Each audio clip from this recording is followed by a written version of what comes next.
میرے پاس بہت زیادہ علم نہیں ہے، لیکن میرا ایک کویشچن ہے کہ اگر اللہ منصف ہے، انصاف کرنے والا ہے، تو اگر گناہ صرف آدم نے کیا تو اللہ نے پوری کائنات کیوں بنائی؟ ہم سب سفر کیوں کر رہے ہیں صرف آدم کی وجہ سے؟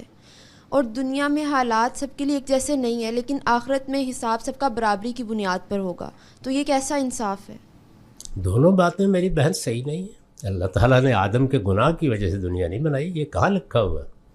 اللہ تعالیٰ نے تو دنیا ایک بڑے مقصد کے تحت بنائی ہے، پوری کائنات تخلیق کی ہے، اور آدم کے دنیا میں آنے سے اب تو ہم جانتے ہیں کہ اربوں سال پہلے سے یہ دنیا موجود ہے۔ یہ بتایا ہے کہ میں نے 3 مخلوقات پیدا کی ہیں، فرشتے پیدا کیے ہیں، جنات پیدا کیے ہیں اور انسان پیدا کیے ہیں۔ تینوں ارادہ اور اختیار رکھنے والی مخلوقات ہیں، تینوں کے حالات الگ الگ ہیں۔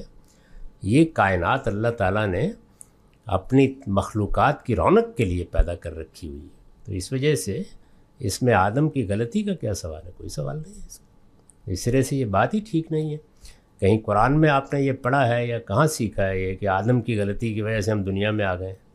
خود آدم تو غلطی کرنے سے پہلے ہی دنیا میں آئے ہوئے تھے، اس لیے یہ بات ٹھیک نہیں ہے۔ دوسری جو بات آپ نے فرمائی ہے وہ بھی بہت ادب کے ساتھ صحیح نہیں ہے۔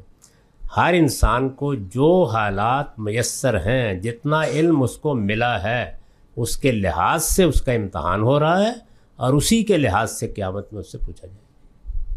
جس کے پاس جس چیز کا علم نہیں ہے اس سے اس کے بارے میں سوال بھی نہیں ہوگا، جس کے لیے وہ حالات میسر نہیں ہیں وہ سوال بھی نہیں ہوگا۔ یعنی جو کوئی بھی یہاں پہ دنیا میں کسی جرم کا، کسی گناہ کا ارتکاب کرتا ہے، اس کے حالات اور اس کے جرم کی نوعیت کے لحاظ سے اللہ تعالیٰ اس کے ساتھ معاملہ کرے گا۔